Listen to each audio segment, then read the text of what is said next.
So ya welcome back to our channel guys. और आज हम करने वाले हैं कि क्या सेफ रैंक हो सकती है आपको आपकी पर्टिकुलर कैटेगरी में, ताकि आपको आइजर मिल पाए। ओके, सो बेसिकली इसके लिए हम मैंने जैसे हर वीडियो में एनालिसिस करता हूँ, इस वीडियो में मैंने एनालिसिस किया है। एंड या आपको एंड तक अगर आप वीडियो में बने रहोगे तो आपको पता चलेगा कि कौन सी रैंक आप मतलब कौन से रैंक तक आप आइजर एक्सपेक्ट कर सकते हो लास्ट राउंड तक इस साल। ओके, सो बेसिकली ये जो कट ऑफ है मैंने हर साल का ट्रेंड प्रेडिक्ट करते हुए बनाई है।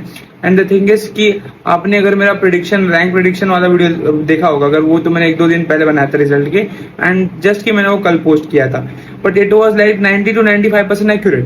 एंड ऐसी मेरी सारी चीजें जो है वो एक्यूरेट चलते आ रही है। सो या डू वॉच इट, तो आपको पता चलेगा कि आपको मिल सकता है कि नहीं इस साल आइजर आपके रैंक पे। ओके, सो या द फर्स्ट थिंग इज कि मैं सबसे पहले ये चीज लाया हूँ कि लास्ट राउंड तक मतलब आपको कौन से रैंक पर आप एक्सपेक्ट कर सकते हो कि आपको आइजर मिलेगा। Okay, so basically for general category आप 17K to 18K के अगर बीच में हो तो like you should try for counselling, आपको मिल सकता है, आपके अच्छे चांसेस है। और ये क्यों है, सब भैया बोल रहे हैं 10,000 के अंदर ही मिलेगा, एंड सब लोग ऐसे नहीं बोल रहे। तो ये क्यों है मैं आपको बताऊंगा, एंड तक बने रहो वीडियो में, आप जरूर बताऊंगा। ओके, सो पहले सारी कैटेगरी के डिस्कस करेंगे, देन हम ये सब चीजें देखेंगे। फिर अब अगर हम बात करें ओबीसी एनसीएल की, ओबीसी एनसीएल के लिए आपको अगर 6.5K के आसपास रैंक है या फिर उससे भी ऊपर है, 7K तक भी है, चलो, तो आपको काउंसलिंग में अच्छे से पार्टिसिपेट करना चाहिए।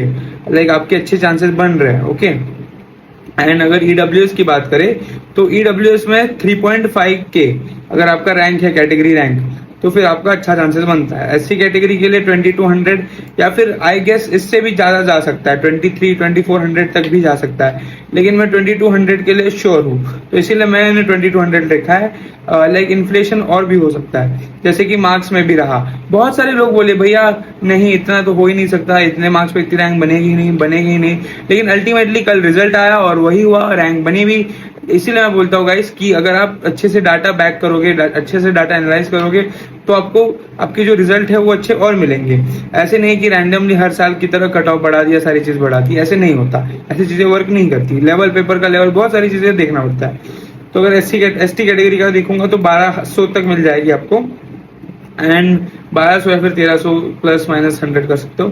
पीडब्ल्यू की ये जो है ये सीआरएल रैंक है, कॉमन रैंक लिस्ट।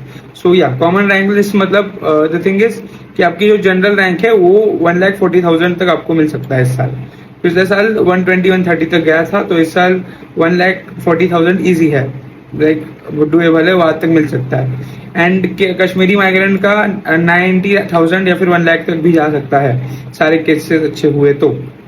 अब अगर हम बात करें ऑब्जर्वेशन और प्रिडिक्शन की, ये तो मैंने पहले भी बात कर चुका हूँ, लेकिन हम फिर से एक बार ये चीजों के लाइक इसको देखेंगे, फिर आपको मैं और अच्छे से बता पाऊंगा कि कैसे बढ़ सकता है। See so number of applicants increase हुए हैं, एग्रीड, टोटली एग्रीड।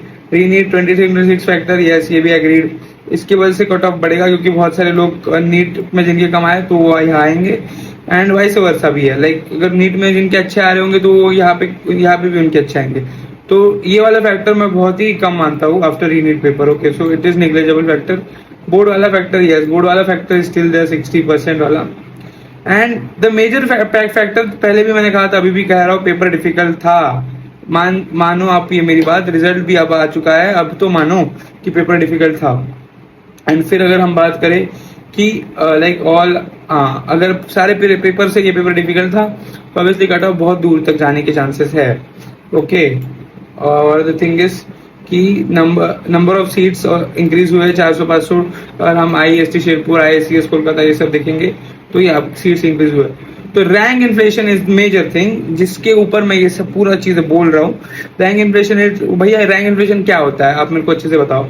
तो द थिंग इज 2023 में जो जनरल रैंक थी, लास्ट रैंक जिसपे आपको आइजर बहरामपुर मिला था, it was around 2 to 3K। Okay, decent है, वेरी डिसेंट। ओके, लेकिन 2024 में क्या होता है कि वो डबल हो जाती है, इट इज अराउंड 4.5K, जबकि पेपर 2024 में मुश्किल था, तभी भी ऐसा होता है।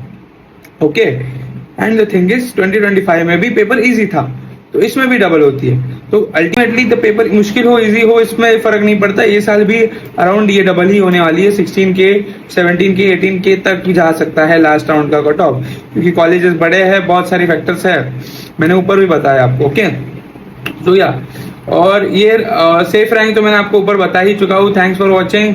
तो फिर से एक बार हम सेफ रैंक देख सकते हैं। General rank 17,000 to 18,000, OBC rank 6,500, EWS 3,500, ST 2,200, 2,300, 2,400 तक भी चांसेस है, एसटी 1,300, 1,400, 1,200 तक भी चांसेस है, PWD 1,40,000 common rank list, okay, मतलब general rank, and KMK 90,000, okay.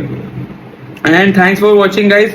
Do subscribe. IISER के रिलेटेड बहुत सारा कंटेंट आएगा। मैं कल या परसों में कोशिश करूंगा कि फर्स्ट राउंड का क्या हो सकता है चीजें मैं बताऊं, और कैसे आपको पार्टिसिपेट करना है वो भी बताऊंगा। और डू कमेंट कि आपके कितने मार्क्स आ रहे हैं, फिर मैं आपको बताऊंगा कि आपको आइजर मिल सकता है या नहीं। And also do tell your category या। And thanks for watching guys. Do subscribe the channel. बहुत मेहनत लगती है प्रीवियस से डाटा को कंपाइल करने में, बहुत सारी चीजें होती है बिहाइंड द सीन्स। तो या, so do like it and also comment आपके marks. Okay, thanks for watching guys.